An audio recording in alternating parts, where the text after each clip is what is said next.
옆에 있는 분들과 함께 고백하며 인사하시겠습니다. 하나님 당신을 사랑하십니다. 이렇게 인사하시겠습니다. 하나님이 우리 모두를 사랑하십니다. 정말로 뜨겁고 깊게 우리들의 삶 속에 그 하나님의 넘치는 사랑을 베풀고 계십니다. 그 사랑을 누리고 그 안에서 기뻐하는 우리 모두 되시기를 바랍니다. 지난주부터 우리 교회의 사명선언에 대해서 나누기 시작했습니다. 우리 교회 사명선언이 무엇인가요? 우리 교회는 이런 교회입니다 라는 사명선언이 저 짧은 문장에 담겨져 있습니다. 같이 한번 한 줄씩 선포해 볼까요? 제가 먼저 하면 따라 하시면 되겠습니다. 예배로 깊어지고 선교로 넓어지는 그리스도의 몸된 교회. 여러분, 이 고백이 굉장히 기본적인 것 같고 단순한 고백인 것 같지만 단어 하나하나에 깊은 의미들이 있습니다. 지난주는 저희가 예배에 대해서 함께 나누었죠. 우리 교회 예배가 이런 방향성으로 깊어지길 원합니다 라는 말씀을 드리면서 우리 교회 예배가 하나님을 경외하는 마음으로 충만한 예배 되기 원합니다. 그 손을 하나님께 올려드렸습니다. 또 그런 예배자들이 하나님을 인격적으로 만나는 예배 되기 원합니다. 또 그 예배 가운데 예수 그리스도를 닮아가는 변화를 경험하는 예배 되기 원합니다. 우리 교회가 추구하는, 우리 교회가 꿈꾸는 깊이 있는 예배의 세 가지 키워드는 첫 번째 경외, 두 번째 만남, 세 번째 변화입니다. 여러분, 이 세 단어를 기억하시길 바라고 여러분들이 예배 드릴 때마다 하나님, 우리들의 예배가 이런 예배 되게 하여 주옵소서. 하나님을 깊이 경외하는 예배로, 하나님을 진실하게 만나는 예배로, 그 만남 속에 예수님을 닮아가는 변화되는 예배로 우리들의 삶 속에 임재하여 주옵소서. 그렇게 함께 기도하는 저와 여러분 되시길 바랍니다. 지난주 말씀이 예배에 대한 것이었다면 오늘은 선교에 대한 것입니다. 여러분, 선교는 예배와 더불어 교회를 굴러가게 하는 두 개의 큰 수레바퀴라고 할 수 있습니다. 우리 교회가 꿈꾸는 예배가 깊어지는 예배라면 우리 교회가 꿈꾸는 선교는 넓어지는 선교입니다. 오늘 말씀의 제목이 넓어지는 선교로 이렇게 되어 있죠. 예배는 선교 이렇게 생각하면 우리는 너무 먼 이야기로 생각합니다.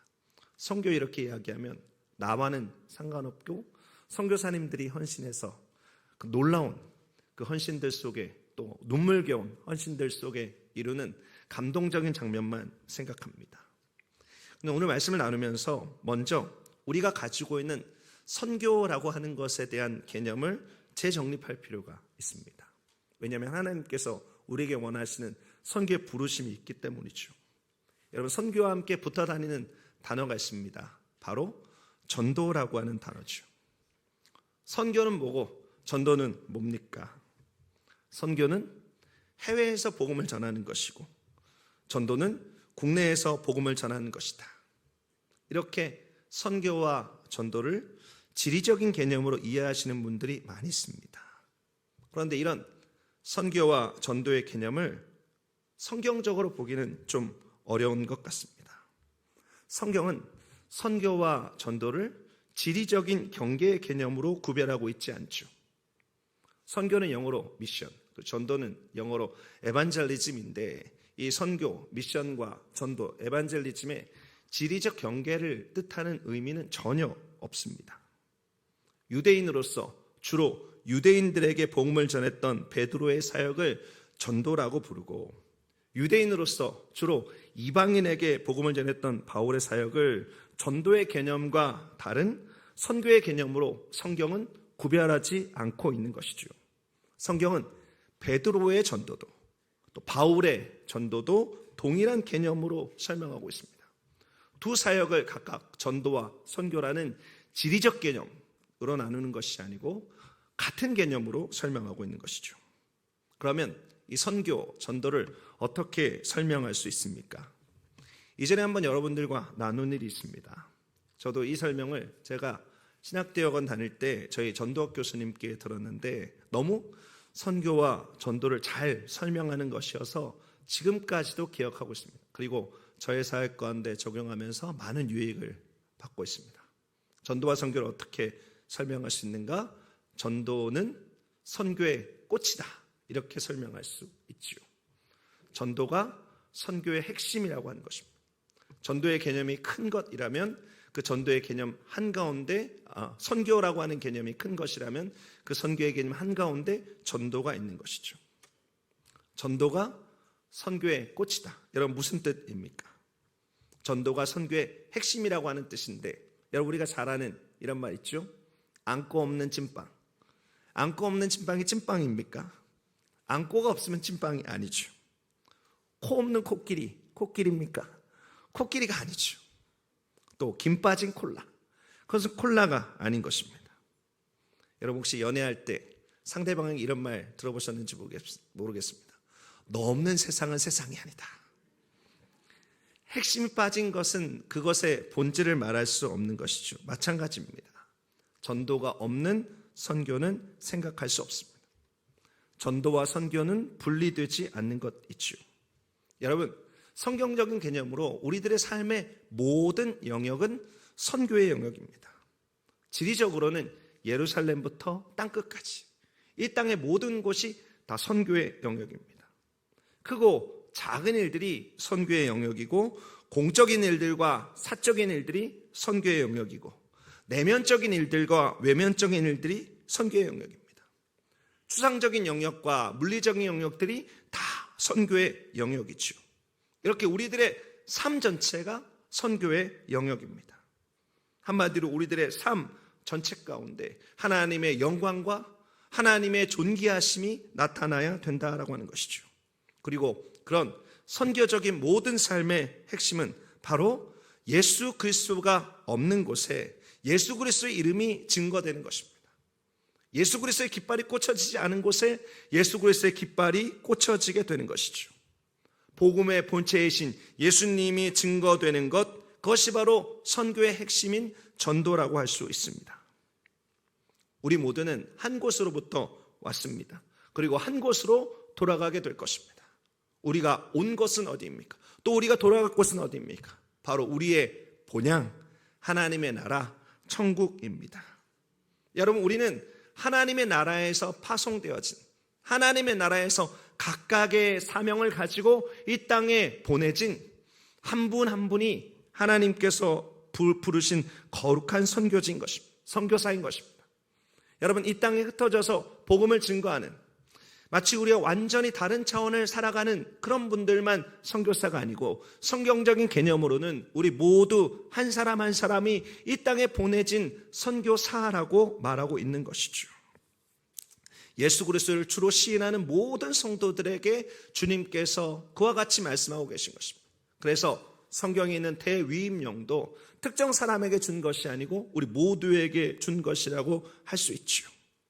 그러므로 이 땅을 살아갈 때 하나님의 나라와 그 영광을 위해서 살아야 될 선교적 사명이 있습니다. 우리의 삶이 그런 선교사적인 삶을 살아야 하는 것이죠.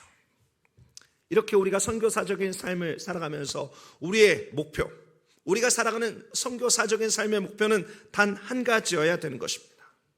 이 땅을 살아가는 죽어가는 영혼들에게, 이 땅에 예수 그리스도 없이 살면서 고통받고 있는 그 영혼들에게 우리의 선포와 삶으로 복음을 증거하고 나누는, 오늘도 살아서 역사하시는 예수 그리스도를 전하는 전도를 그 삶의 가장 중요한 목표로 삼아야 하는 것이죠. 제가 지금까지 설명을 쭉 들었는데 좀 어렵게 느껴질 수 있겠습니다. 좀 구체적으로 예를 들어서 말씀드려 보겠습니다. 우리가 어디서든지, 여러분이 살아가는 어디서든지 세계 열방을 품고 열심히 기도하는 것, 여러분 그 자체가 선교인 것입니다. 또 우리가 어디서든 누구에게 예수님의 사랑으로 돕고 구제하는 것, 그것도 모두 선교의 행위인 것이죠. 또 우리가 하나님의 영광을 위해서 그 거룩한 목적으로 열심히 공부하고 회사에서 열심히 일하는 것, 그것도 선교일 수 있다라고 하는 것입니다. 왜 우리가 그렇게 세상에서 열심히 기도하고 열심히 구제하고 열심히 살아갑니까? 여러분 전도와 선교의 개념에서 보면 한 영혼을 얻기 위해서입니다. 우리들의 삶을 통해서 예수 그리스도의 덕을 세우고 그를 통해서 이 땅 가운데 있는 한 영혼이라도 얻기 위해서 우리가 그렇게 최선과 충성을 다하고 있는 것이죠. 그들에게 복음을 전하는 전도를 위해서 기도하기도 하고 구제하기도 하고 그렇게 헌신하기도 하는 것입니다. 여러분, 그런 입장에서 우리가 나누는 선교의 방향성은 넓어짐이 있습니다. 여러분의 삶에 확장성이 있다라고 하는 것입니다. 여러분의 삶 속에서 점점 더 선교사적인 삶을 살아서 여러분의 영역들 속에 하나님의 영광이 나타나게 하는 그런 넓어지는 선교의 개념을 가져야 하는 것이죠. 우리가 그렇게 살아갈 때 우리는 아브라함의 복을 이 땅 가운데 흘려보내는 아브라함과 같은 삶을 살게 되는 것입니다. 아브라함은 그가 부르심을 받을 때 이 땅에 복의 근원이 되는 삶, 복의 통로가 되는 삶으로 부름을 받았습니다. 저와 여러분도 마찬가지라고 하는 것이죠. 우리가 그렇게 살아갈 때 우리에게 충만한 그 복이 우리 주변에 이 땅 가운데 흘러나가게 될 것입니다. 사랑하는 성도 여러분, 우리 워싱턴 순복음 제일교회가 함께 넓어지는 선교에 대한 꿈을 꾸며 여러분들에게 제안하고 싶은 것이 있습니다. 그 첫 번째 제안은 이것입니다. 저와 여러분들이 선교사적인 삶을 살아가자라고 하는 것입니다. 저와 여러분이 하나님의 나라에서 파송되어진 선교사라면 선교사적인 삶이 무엇인지를 깊이 생각하면서 우리들의 삶을 그렇게 새롭게 하자라고 하는 것이죠. 하나님께서는 우리들이 워들리 크리스찬으로 살기를 원치 아니하십니다. 우리가 월드 크리스찬으로 살기를 원하시는 것이죠. 발음이 굉장히 비슷합니다. 워들리 크리스찬이라는 것은 어떤 것입니까? 명목상의 그리스도인을 말하는 것입니다. 말로만 그리스도인으로 불려지는 사람인 것이죠. 하나님의 나라, 그 영광에는 관심이 없습니다. 그냥 세속적인 욕망과 세속적인 성공을 그 삶 속의 목표 삼고 그것을 채우는 것에만 급급한 삶을 살아가는 사람들이 워들리 크리스찬입니다. 그냥 크리스찬으로 불려지기만 하는 사람들이죠. 하지만 월드 크리스찬은 다릅니다. 월드 크리스찬, 세계를 품은 크리스찬. 우리가 이 땅 미국에서 살고 있지만 또 이 땅 미국에서 제한된 모습으로 살아가는 것 같지만 우리들의 마음속에, 심령 속에 세계를 품고 살아가는 그리스도인. 여러분, 이런 그리스도인들은 하나님의 은혜로 말미암아 이전과 완전히 달라진 인생의 정체성을 갖고 있는 사람들입니다. 그런 사람들은 자기를 둘러싼 이웃과 세계의 영적 상태에 대해서 깊은 관심을 갖고 있습니다. 그리고 이 세상을 하나님의 관점으로 바라보면서 하나님께서 나를 통해서 어떻게 이 곳에 하나님의 나라를 확장해 나아갈 것인가에 대한 관심을 갖고 하나님께서 나를 사용하신다라고 한다면 나의 인생의 목표와 방향을 그에 맞춰 설정하는 사람이 바로 월드 크리스찬. 하나님께서 우리들의 삶에 원하시는 세계를 품은 그리스도인으로 살아갈 수 있는 것입니다. 비록 우리가 가지고 있었던 이전의 컨셉 때문에 우리 자신을 선교사라 부르는 것에는 오해를 불러일으킬 수 있고 무리가 있을 수도 있습니다. 그러나 우리들에게 성경이 말하고 있는 분명한 정체성은 우리는 보냄받은 자입니다. 우리는 선교사이고 세계를 품은 그리스도인이다라고 하는 것이죠. 여러분, 이런 분명한 정체성을 가지고 내일부터 시작되어지는 하루를 변화된 삶으로, 그와 같은 시각을 가진 삶으로 살아가는 저와 여러분 되시기를 예수님의 이름으로 축원드립니다. 그런 마음을 가지고 주님 오실 때까지 하루하루를 충성된 마음으로 살아가게 되시기 바랍니다. 아침에 일어나서 이렇게 기도하십시오. 주님, 내 삶을 받으시옵소서. 주님, 오늘도 나를 사용하여 주옵소서. 나의 크고 작은 행동과 말이 죽어가는 거리와 죽어가는 도시와 죽어가는 이웃과 나라와 열방을 살리는, 그들에게 생명을 흘러나가게 하는 축복의 통로가 되기 원합니다. 나를 통해서 어디서든 하나님의 영광을 나타내어 주시기를 원합니다. 그를 통해서 궁극적으로 예수 그리스도의 복된 이름이 증거되기 원합니다. 이런 간절함으로 살아가는 저와 여러분 되시기를 예수 그리스도 이름으로 축원드립니다. 선교사적인 삶을 살아갑시다. 그럼 우리가 어떻게 선교사적인 삶을 살아갈 수 있습니까? 예수님께서는 산상수훈의 말씀을 통해서 하나님 나라의 백성이 어떻게 살아야 되는지를 가르치셨습니다. 그 중에서 우리가 함께 읽은 본문은 너무 직접적이고 너무 구체적으로 말씀하고 있는 부분이지요.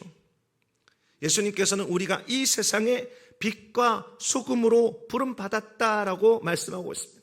빛과 소금의 삶을 제시하고 있는 것이죠. 마태복음 5장 13절 말씀입니다. 너희는 세상의 소금이니 소금이 만일 그 맛을 잃어버리면 무엇으로 짜게 하리요? 후에는 아무 쓸데없어 다만 밖에 버려져 사람에게 밟힐 뿐이라. 여러분, 예수님은 하나님의 백성인 우리들이 세상의 소금이 되라라고 말씀하지 않으셨습니다. 세상의 소금이 되라라고 말씀하신 것이 아니고 세상의 소금이다라고 말씀하셨습니다. 우리가 그렇게 되어가는 것이 아니고 우리가 예수 그리스도를 믿었을 그때부터 그렇게 되었다라고 하는 것이죠. 여러분, 주님께서 우리를 소금 삼으셨습니다. 이 세상의 소금 삼으셨습니다. 여러분, 소금은 이 세상의 영향력을 어떻게 드러냅니까? 여러분, 소금은 녹아서 그 영향력을 드러냅니다. 여러분, 소금의 역할은 굉장히 중요하죠. 여러분, 소금은 우리 생명을 유지시킵니다. 요즘 소금을 잘 안 먹는 저염식이 유행하고 있는데요. 그렇다고 소금을 아예 안 먹으면 사람이 죽습니다. 소금은 우리 몸의 수분과 체액의 농도를 조절합니다. 또 소금은 영양소를 우리 몸 구석구석으로 보내는 일도 합니다. 소금은 우리의 소화작용도 돕고 더러운 것을 새로운 것으로 바꿔주는 역할도 합니다. 우리 몸에 소금이 없으면 죽습니다. 소금은 생명과 직결되어져 있습니다. 또 소금은 방부제 역할도 하죠. 부패를 막습니다. 생선 같은 것을 소금에 절여서 보관하는 것을 염장이라고 합니다. 이렇게 소금에 절여서 보관하면 오랫동안 보관할 수 있죠. 상하지 않고 오랫동안 그 신선함을 유지할 수 있습니다. 또 소금은 맛을 냅니다.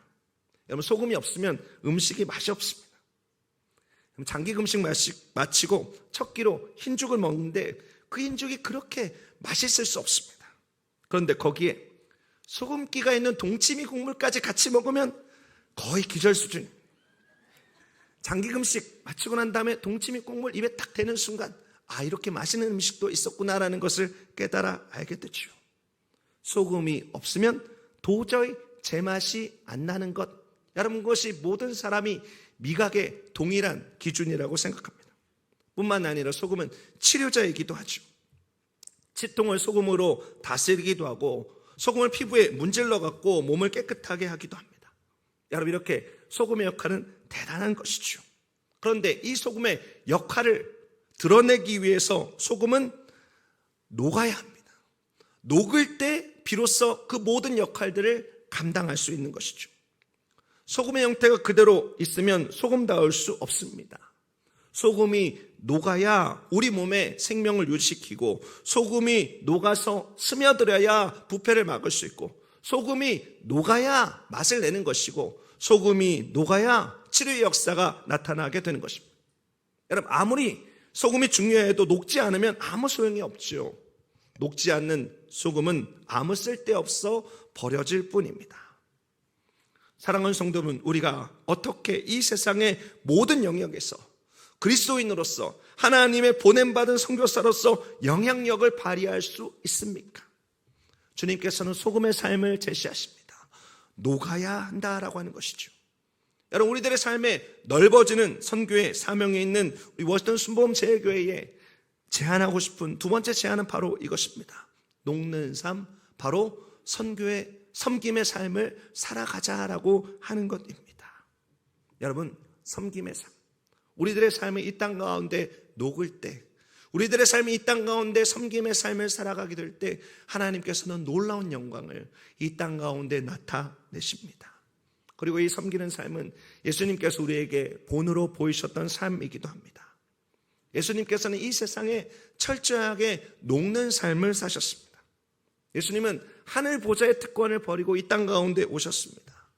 베들레헴 구유의 누이신 그 예수님, 그 예수님은 완전한 사람이 되셨습니다. 우리 안에 완전히 녹으신 것이죠. 우리와 똑같은 사람이 되셨습니다. 그러나 이 땅을 살면서 우리와 똑같은 죄인으로 동화되고 타락한 삶을 사신 것이 아니고 소금처럼 이 땅 가운데 녹아서 소금처럼 우리들 사이에서 녹아서 우리에게 생명이 되시고 우리의 죄를 청산하시고 우리를 회복하시고 우리를 치료하신 것입니다. 그리고 예수님께서는 제자들에게 그리고 우리들에게 내가 너희에게 행한 것 같이 너희도 행하게 하려 하여 그 본을 보였노라 라고 말씀하셨습니다. 여러분, 우리가 이 세상에 살면서 영향력을 나타내는 것은 예수님처럼 녹을 때 나타나게 되는 것입니다. 녹아서 흘려 보내게 될 때 예수님을 섬기는 그 향기가 이 세상 가운데 충만해지게 되는 것이죠. 얼마 전에 이런 기사를 봤습니다. 세계 38개국의 사람들에게 집에서 하는 활동 가운데 식구들과 함께 웃는 데서 즐거움을 느낀다라는 질문을 던졌습니다. 그런데 이 질문에 한국인들이 가장 적은 숫자로 그렇다라고 답변을 했다라고 합니다. 38개국 중에 38위입니다. 반면에 집에서 혼자 시간을 보내는 것이 가장 즐겁다라는 질문에 한국 사람들은 그렇다라고 많은 사람들이 대답했습니다. 38개국 중에 5위를 차지했습니다. 여러분, 어떤 사람들은 한국 사람들이 독립적인 성향을 나타낸다라고 그렇게 이야기하기도 하지만 저는 그렇게 생각하지 않습니다. 여러분, 이전에 우리는 그렇지 않았죠. 한국 사람들은 가족들과 함께 모여서 먹고 마시고 대화하고 공감하고 듣고 웃고 하는 것을 좋아하던 민족이었습니다. 하지만 세월이 점점 지나면서 한국 사람들의 마음속에, 우리들의 마음속에 이기적인 마음들이 생겨나기 시작했습니다. 점점 녹는 그와 같은 마음들보다는 내가 녹지 않고 내 자신을 주장하는 모습들이 점점 많아지고 있는 것이죠. 그냥 나는 나대로 너는 너대로 살자라고 하는 라이프 스타일이 우리들의 삶에 자리하고 있는 것입니다. 그럼 세상은 계속해서 우리들에게 그와 같은 삶을 강요하게 될 것입니다. 녹긴 뭘 녹아. 너희들이 손해보는 삶 살지 마. 섬기기는 왜 섬겨? 그것이 바보 같은 삶이지, 미련한 삶이지. 이렇게 계속해서 속삭일 것입니다. 녹지 말고 그냥 가만히 있어. 그냥 너의 이기심이나 채우면서 가만히 있어. 세상은 계속해서 이런 유혹들을 우리들에게 던지게 될 것입니다. 그러나 성경은 계속해서 이 땅을 살아가는 우리들의 삶 속에 소금으로 살 것을 권면하고 있습니다. 녹는 섬김을 말씀하고 있다라고 하는 것이죠. 사랑하는 성도 여러분, 섬기는 저와 여러분 되시기를 예수 그리스도의 이름으로 축원드립니다. 우리가 섬길 때 우리를 이 땅 가운데 보내신 하나님의 역사는 더욱더 넓게 이 세상 구석구석에 드러나게 될 것입니다. 우리의 섬김을 통해서 이 세상은 하나님이 우리 아버지인 것을 알게 될 것입니다. 또 우리가 하나님께 속한 하나님의 자녀라는 것도 알게 될 것입니다. 그를 통해서 이 세상에 있는 사람들이 하나님께로 돌아오게 되겠죠. 사랑하는 성도 여러분, 소금처럼 섬기는 삶을 결단하는 저와 여러분 되시기를 예수 그리스도의 이름으로 축원드립니다. 녹아서, 낮아져서, 겸손하게 그렇게 섬길 때 하나님의 큰 영광이 나타나게 될 줄 믿으시기 바랍니다. 또 예수님은 계속해서 말씀하십니다. 마태복음 5장 14절 15절 말씀입니다. 너희는 세상의 빛이라. 산 위에 있는 동네가 숨겨지지 못할 것이요 사람이 등불을 켜서 말 아래에 두지 아니하고 등경 위에 두나니 이러므로 집안 모든 사람에게 빛이니라. 예수님은 우리를 세상의 소금이라 하셨습니다. 그리고 다시금 우리를 향해서 세상의 빛이라고 하셨습니다. 여러분, 이도 마찬가지입니다. 빛이 되라라고 하신 것이 아니고 빛이다라고 하셨습니다. 예수님께서 우리를 소금이다, 예수님께서 우리를 빛이다라고 말씀한 것이죠. 그런데 빛은 소금과는 다른 양상으로 이 세상에 존재합니다. 소금이 녹는 것을 통해서 이 세상에 하나님의 영향력을 전한다면 빛은 반대입니다. 빛은 드러나는 것을 통해서 이 세상의 영향력을 나타내는 것이죠. 여러분, 고대 도시들은 언덕 위에 지어졌습니다. 그 언덕 위에 지어진 도시 높은 곳에 불을 켜면 모든 사람이 어둠 가운데 드러난 그 빛을 보았습니다. 그 빛을 보고 저 언덕 위에 마을이 있구나, 저 언덕 위에 동네가 있구나라는 것을 알았죠. 그 언덕 위에 빛을 비추면 그 동네가 숨겨지지 못하게 되는 것입니다. 또 등불을 밝혀서 통으로 덮어두지 않습니다. 등불을 밝혀서 당시 벽에 돌출되어져 있던 등경이라는 것이 있었는데 그 위에 등잔을 올려놓게 되는 것이죠. 그러면 온 방이 환하게 비추어지게 되는 것입니다. 여러분, 이렇게 빛은 드러나게 됩니다. 빛은 절대로 어둠과 섞이지 않죠. 빛은 어둠에 점령되지 않습니다. 빛이 드러나게 되면 빛은 어두움과 구별되어서 그 역할과 영향력을 나타내게 되는 것이죠. 여러분, 이렇게 섞이지 않고 구별된다는 것, 여러분, 이것은 무엇을 설명하고 있습니까? 바로 거룩을 뜻하는 것입니다. 여러분, 우리는 넓어지는 선교의 사명을, 선교의 비전을 가지고 있습니다. 그것이 우리의 사명이라면 우리가 어떻게 살아야 하는가, 세 번째 여러분들과 함께 나누고 싶은 제안입니다. 그것은 거룩한 삶을 살자라고 하는 것입니다. 거룩한 삶을 살자. 여러분, 어떻게 하면 우리가 하나님께서 원하시는 거룩한 삶을 살 수 있습니까? 여러분, 그것에 대해서 참 많은 고민을 하게 됩니다. 어떻게 사는 게 거룩하게 사는 것일까요? 거룩하게 산다라는 것, 말로는 참 쉬운 것 같은데 결코 쉽지 않은 것이라는 생각이 듭니다. 저는 오늘 여러분들께 우리가 거룩한 삶을 살아가는데 이것만큼은 꼭 기억했으면 좋겠다라는 소원을 가지고 말씀드리고 싶은 것이 있습니다. C.S. 루이스라고 하는 유명한 기독교 변증가가 한 말이 있습니다. 여러분, 이 말을 잘 들어보십시오. 우리가 신앙생활을 하면서 우리 자신이 다른 사람과 비교해서 내가 좀 선하다, 내가 좀 낫다, 내가 좀 더 거룩하다는 생각을 할 때마다 우리는 하나님의 지배를 받는 사람이 아니고 악마의 지배를 받고서 행동하는 사람이다. C.S. 루이스가 이런 말을 했습니다. 여러분, 이 말이 어떻게 여러분들께 다가오십니까? 여러분, 여기에는 굉장히 거룩에 대한 중요한 포인트가 담겨 있습니다. 우리는 자꾸만 습관적으로 거룩함의 기준을 사람에게 두는 경향이 있습니다.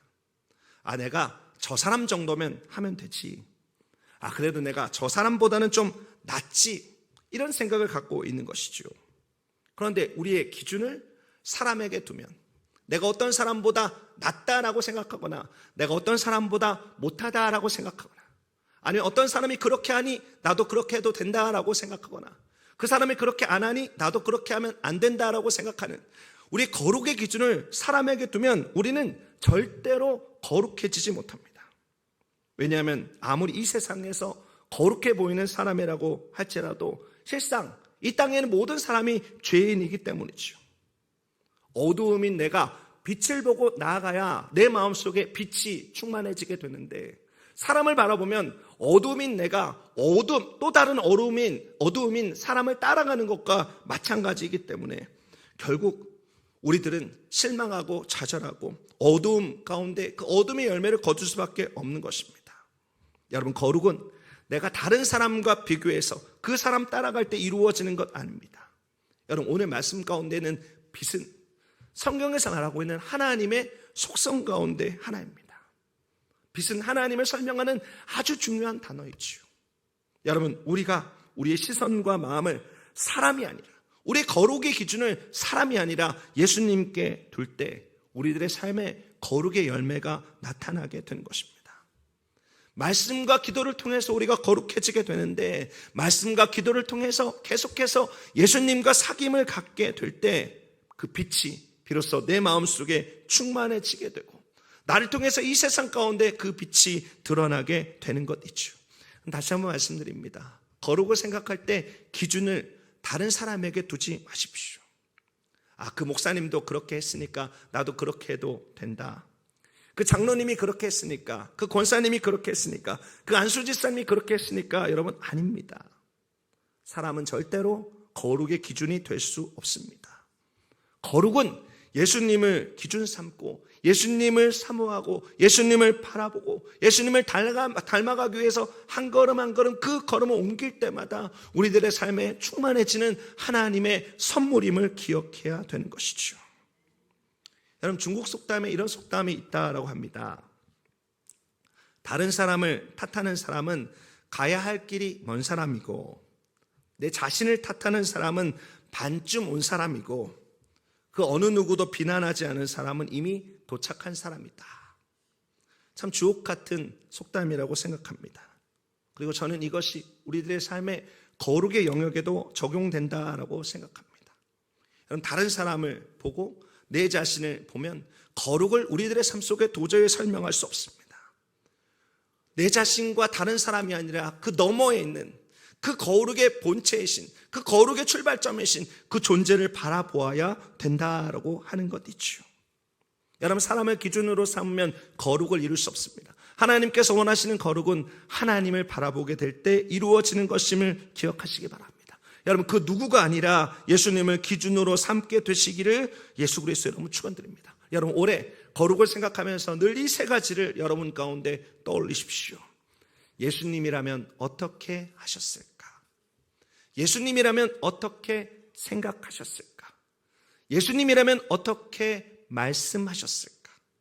우리들의 행동 속에, 우리들의 생각 속에, 우리들의 말 속에 늘 예수님이라면 어떻게 하셨을까를 생각해 보는 것입니다.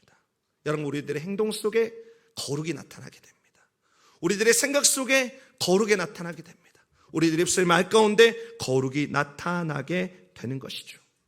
여러분, 이것을 우리가 훈련해 나아가다 보면 차츰차츰 내 안에 그 거룩의 빛이 충만해지게 됩니다.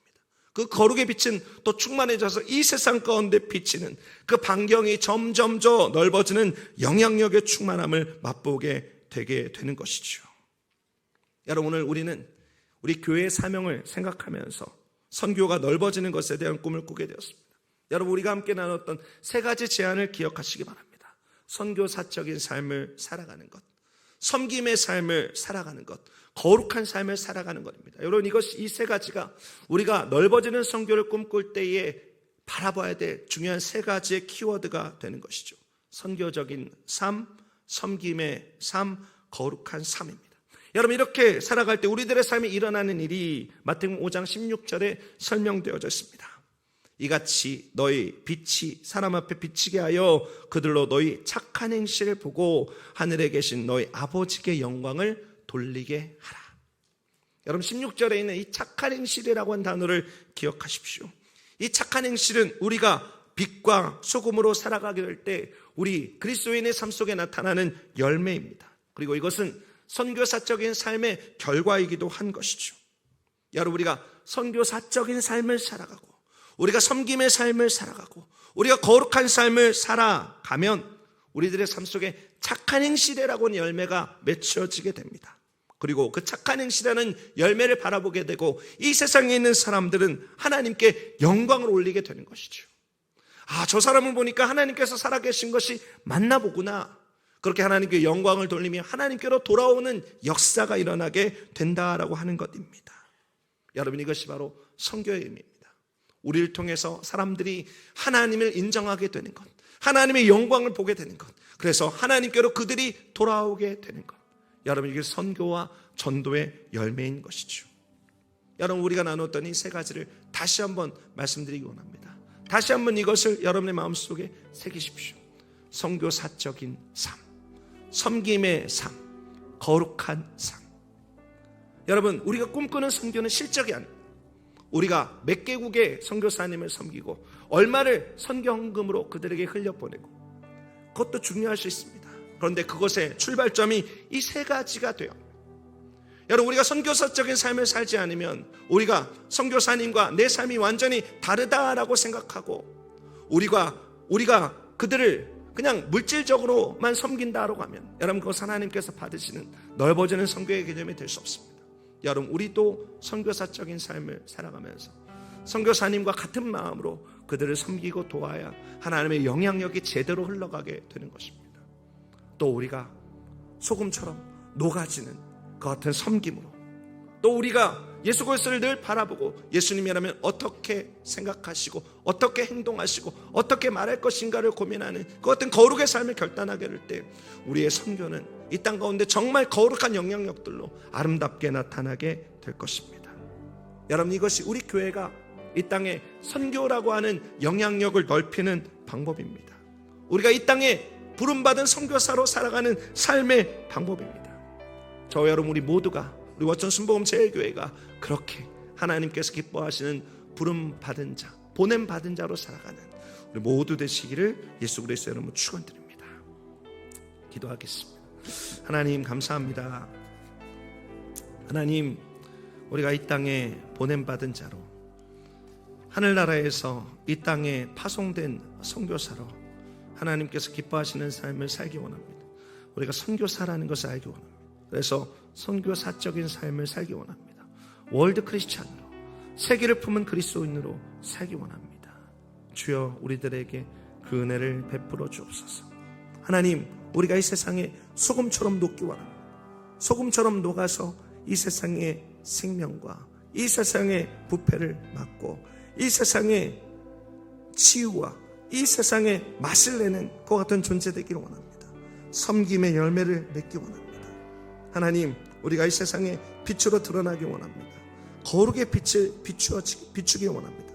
이 세상과 구별되어진 빛의 군사로, 빛의 자녀로 살아가기 원합니다. 예수님을 바라보고 나아가는 우리들의 걸음 속에 빛으로 이 세상을 비추는 축복을 허락하여 주시고, 그로 인하여서 어두움 가운데 살아가는 자들을 부르는 그 같은 축복의 삶 살아가도록 주여 역사하여 주옵소서. 하나님의 사랑 감사드립니다.